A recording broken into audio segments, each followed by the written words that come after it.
আসসালামু আলাইকুম। আজ আপনাদেরকে আমি এমন একটি রেসিপি দেখাবো, তা হলো ঢেঁড়সের ভর্তা।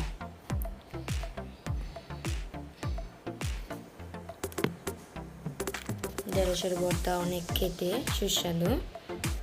দেখেন, এখন আমি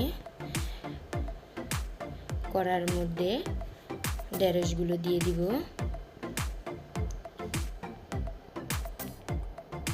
ঢেঁড়সগুলো দেওয়ার পরে পরিমাণ মতন পানি দিয়ে দিব।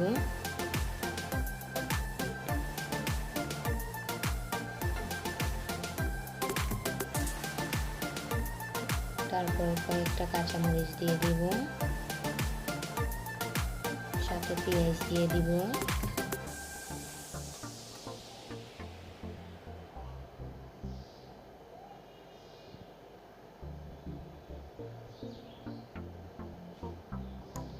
পরিমাণ মতন লবণ দিয়ে দিব, দিয়ে ভালো করে নেড়ে চেড়ে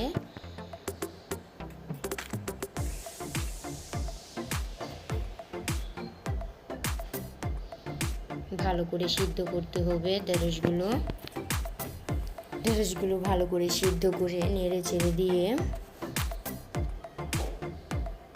পানিটা শুকিয়ে নিতে হবে। এবার পানিগুলো শুকিয়ে গেছে, আমি ঢেঁড়সগুলো উঠায় ফেলবো।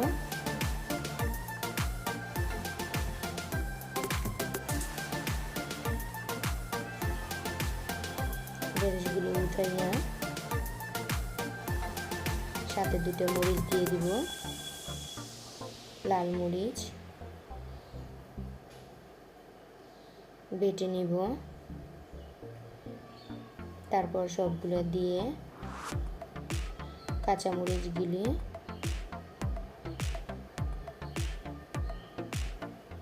বাটার পরে ঢেঁড়সগুলো বেটে দিব। সবগুলো একসাথে বেটে নিব।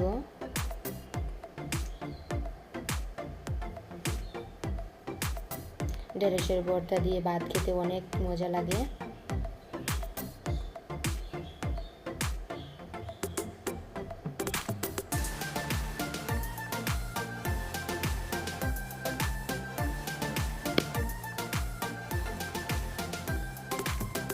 এখন আমার ঢেঁড়সের ভর্তা বানান শেষ পর্যায়ে,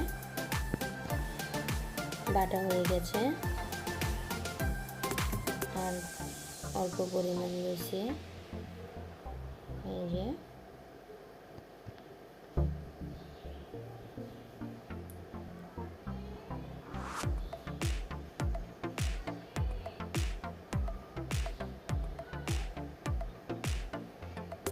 এখন আমার বাটা শেষ পর্যায়ে শেষ হয়ে গেছে।